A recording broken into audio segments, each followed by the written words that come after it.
हाँ, जय हिंद। Today I will start now punctuation marks. आज जो अपन स्टार्ट करने वाले हैं वो पंक्चुएशन मार्क्स स्टार्ट करेंगे। Punctuation marks are used in writing to make the meaning of sentence clearly and easy to understand. This show pause stop questions excitement और separation of idea. सबसे पहले पंक्चुएशन मार्क्स कहाँ कहाँ use होता है? Show pause. अगर आप normally कोई सेंटेंस बोले राम यहाँ आओ, तो राम बोलने के बाद आप थोड़ा सा पोज ले रहे हो, तो यहाँ क्या लगेगा? कॉमा लगेगा या फुल स्टॉप लगेगा या सेमीकोलन लगेगा? क्या लगेगा? इसके बारे में अपन डिटेल में बात करेंगे। जैसे question marks, first of all I will talk about you question marks. This mark is used at the end of interrogative sentence. यह चिन्ह प्रश्नवाचक वाक्यों के अंत में प्रयोग किया जाता है।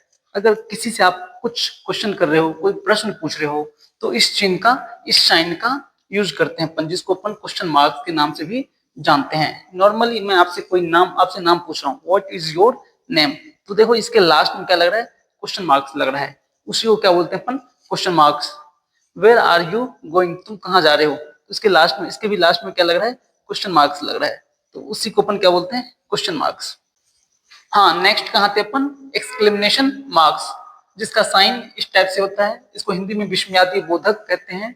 इसका डेफिनेशन होता है use to show strong feeling और सरप्राइज। इसका यूज कहाँ होता है?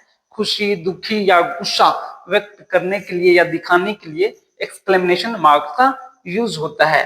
जैसे normally wow what a beautiful scene, तो कितना अच्छा नजारा है, कितना अच्छा जगह है, इसके लिए क्या अपन यूज कर रहे हैं? एक्सक्लेमेशन मार्क का यूज कर रहे हैं। गॉड ब्लेस यू, भगवान आपको बरकत दे, ये क्या है? एक्सक्लेमेशन मार्क है। हाउ सैड, कितनी दुख की बात है।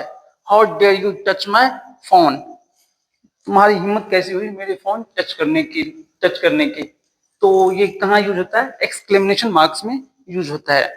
ओके, शायद समझ में आ गया होगा, बहुत इजी है। कहाँ थे अपन? Full stop. चलो अपन आज फुल स्टॉप फिर से देखते हैं। नेक्स्ट टॉपिक अपना फुल स्टॉप। फुल स्टॉप का हिंदी होता है पूर्ण विराम। फुल स्टॉप कहाँ लगता है? Full stop indicates the end of a sentence.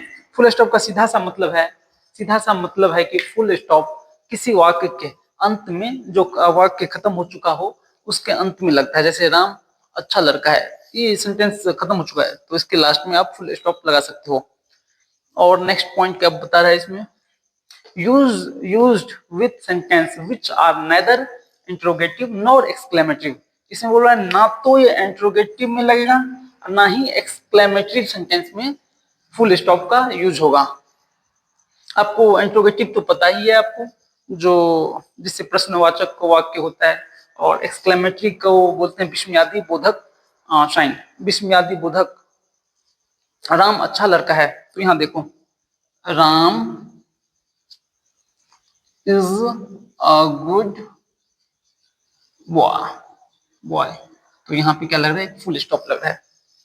यह मेरी किताब है, दिस इज माई बुक, यहाँ पे फुल स्टॉप लगा दो। बस तक समझ में आ चुका होगा, ज्यादा मैं एक्सप्लेन नहीं करूंगा, लंबा वीडियो बन जाएगा। तो शॉर्ट फॉर्म को क्या बोलते हैं अपन? एब्रिविएशन बोलते हैं। शॉर्ट फॉर्म को क्या बोलते हैं? एब्रिविएशन बोलते हैं। जैसे कि एमपी, तो एमपी के बीच में ये देखो, ये जो फुल स्टॉप लगा हुआ है ना, उसका यूज। जैसे कि मेंबर ऑफ पार्लियामेंट, पीएम के बीच में एक फुल स्टॉप लगा है, प्राइम मिनिस्टर। समझ में आ गया? एब्रिविएशन, संक्षिप्त रूप। हाँ, अपन फुल स्टॉप का दूसरा यूज देखते हैं। दूसरा यूज इसका कहाँ होता है? Full stops are used with abbreviation too. Abbreviation बोले तो किसी भी बड़ा, हाँ, तो अपन कहाँ थे? कॉमा, जिसको हिंदी में अल्पविराम बोलते हैं, और इसका मार्क्स जो होता है ये होता है, इसका साइन ये होता है। While speaking, when you need to give a short pause in a sentence, that's called comma। जब आप किसी से वाक्य बोलते हुए बीच में जरा सा विराम देना हो, तो कॉमा का प्रयोग किया जाता है। जैसे आप एग्जाम्पल से समझिए, जैसे मैं एक लिखा हूं राम यहाँ आओ, तो यहाँ पे मैं क्या बोल रहा हूँ? राम यहाँ आओ, तो राम बोलते ही छोटा सा मैंने एक पोज लिया, तो उसी को यहाँ उस स्थान पे क्या लगाएंगे अपन, कॉमा लगाएंगे। नेक्स्ट देखो, मेरे पास कई दोस्त हैं, जैसे अमन, इसके बाद मैंने फिर बोला अमित और संदीप इत्यादि। अगर वह आया, आया देखो यहाँ पे, तो यहाँ कॉमा लग जाएगा, तो मैं नहीं आऊंगा। यहाँ देखो, राम यहाँ आओ, तो इसको इंग्लिश में कैसे बनाओगे, राम कम हियर। मेरे पास कई दोस्त हैं, इसको इंग्लिश में कैसे करेंगे अपन, इंग्लिश में कन्वर्ट कैसे करेंगे, मेरे पास, तो सब्जेक्ट पे को आप, आई हैव मेनी फ्रेंड्स, कई दोस्त हैं, जैसे कि सच एज अमन और अमित। तो आपको ये पता चल गया कहाँ कॉमा लगते हैं। अगर वह आया, अगर वह आया, इफ ही कम्स, कॉमा लगा दो, तो मैं नहीं आऊंगा, I shall not come. Okay,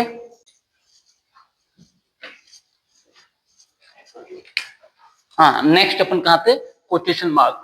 quotation mark का यूज अपन आज सीखेंगे। Saying of someone can be written inside the quotation mark.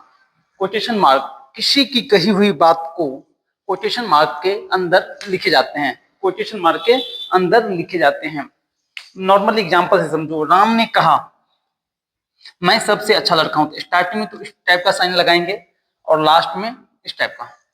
At the beginning, शुरुआत में इस टाइप का साइन, एट द एंड, किसी की कही हुई बात को कोटेशन मार्क के अंदर लिखते हैं अपन। मैनेजर कहते हैं कस्टमर बहुत महत्वपूर्ण होता है, तो यहाँ देखो आप बस कोटेशन मार्क के अंदर लिख देंगे। फिर इसको हिंदी से इंग्लिश करना है तो नॉर्मली है, राम ने कहा, राम सेड,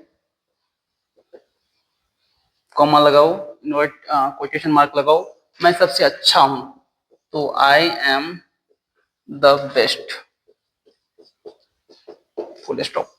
फिर आपको दिमाग में क्वेश्चन चलता होगा कि यहाँ कॉमा कैसे लगा दिए, फिर यहाँ पे कोटेशन मार्क कैसे लगा दिए, फिर यहाँ पे फुल स्टॉप कैसे लिख दिए, फिर द कैसे लगा दिए। तो वो सब मैं आगे की वीडियो में बताऊंगा, जब एडजेक्टिव पढ़ाऊंगा तो द कैसे आ गया यहाँ पे वो बताऊंगा। फिर ये कॉमा तो भी जस्ट मैंने कॉमा वाला टॉपिक पे बता दिया था आपको। यहाँ कैपिटल लेटर आर कैसे आ गया उस पर भी मैं पिछले वीडियो पे डिस्कस कर चुका था। नेक्स्ट देखो, मैनेजर कहते हैं, मैनेजर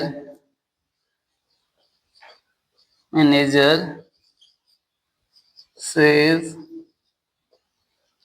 इन्वर्टेड कॉमा, कस्टमर बहुत महत्वपूर्ण होता है, कस्टमर्स आर वेरी इंपॉर्टेंट, और इसको कॉमा, इन्वर्टेड कॉमा लगा दो बस।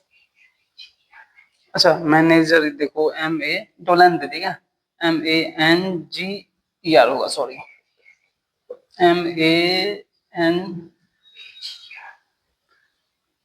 एक गधा, गलत हो गया क्या फिर।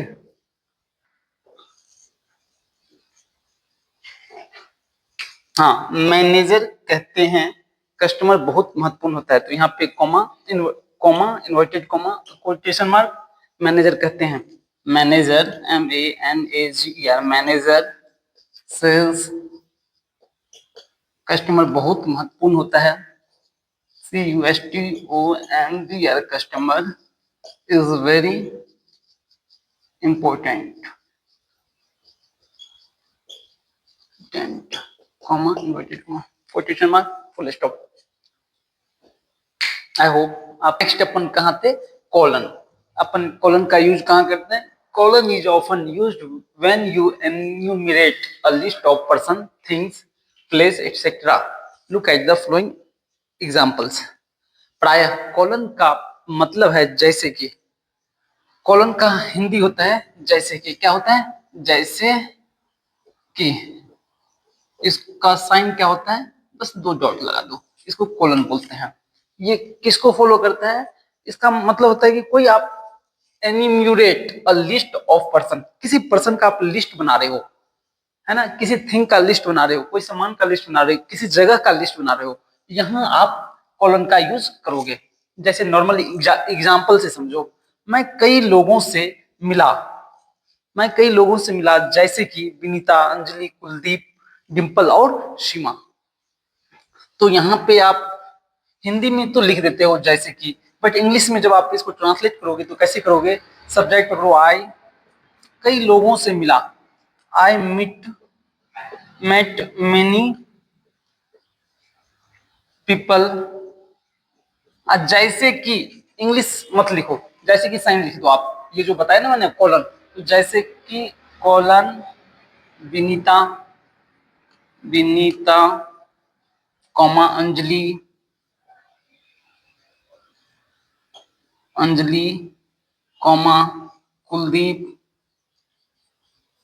दीप कॉमा डिम्पल, डिम्पल एंड सीमा, और सीमा, सीमा फुल स्टॉप लगा दूं बस। जैसे यहाँ पे मेरे पास कई चीजें हैं, जैसे कि किताब, पेन, सब्जियां, चीनी, चावल इत्यादि। तो जैसे कि को नॉर्मल इंग्लिश में क्या बोलते हैं? कॉलन बोलते हैं। तो आई हैव मेनी थिंग्स, जैसे कि कॉलन लगा दो, किताब, बुक, कॉमा पेन, कॉमा सब्जियां, vegetables, comma sugar, rice etcetera, full stop. I hope आपको कॉलन समझ में आ चुका होगा।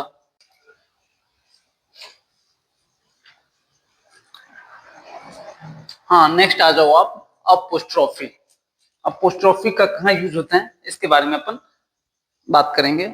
सबसे पहले apostrophe is generally used in two situation. Apostrophe का यूज प्राय दो सिचुएशन में यूज किया जा सकता है। फर्स्ट, जब आप कहते हैं राम का, किताब का, बच्चों का, जब किसी का पोजीशन बताते हैं, फर्स्ट ऑफ ऑल जब किसी का पोजीशन बताते हैं, अधिकार बताते हैं, तब यूज करते हैं। सेकंड, दो शब्दों को एक बनाने के लिए। नॉर्मली अपन देखें तो इसका यूज सबसे ज्यादा हेल्पिंग वर्ब में होता है। एग्जाम्पल के तौर पे आप देख ले सकते हो, डज प्लस नॉट क्या बनेगा? डजंट। इज प्लस नॉट क्या बनेगा? इजंट। हैज प्लस नॉट क्या बनेगा? हैजंट।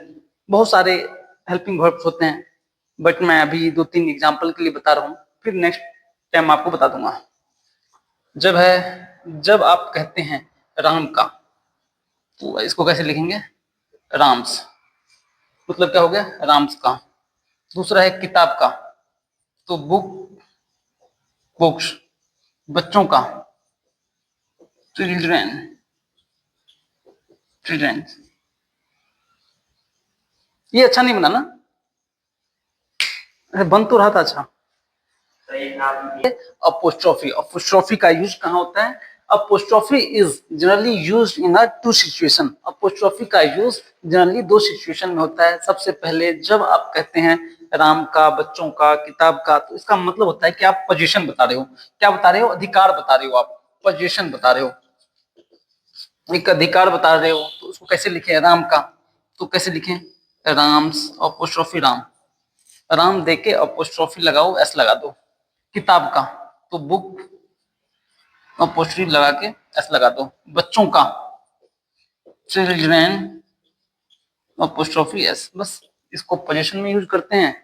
और नेक्स्ट होता है दो शब्दों को एक बनाने के लिए। दो शब्द कौन सा? जो हेल्पिंग वर्ब होता है। नॉर्मली देखो, helping verb does plus not क्या बनेगा? Doesn't, doesn't, doesn't, isn't, isn't, has plus not, hasn't। Okay, फिर नेक्स्ट देखते हैं।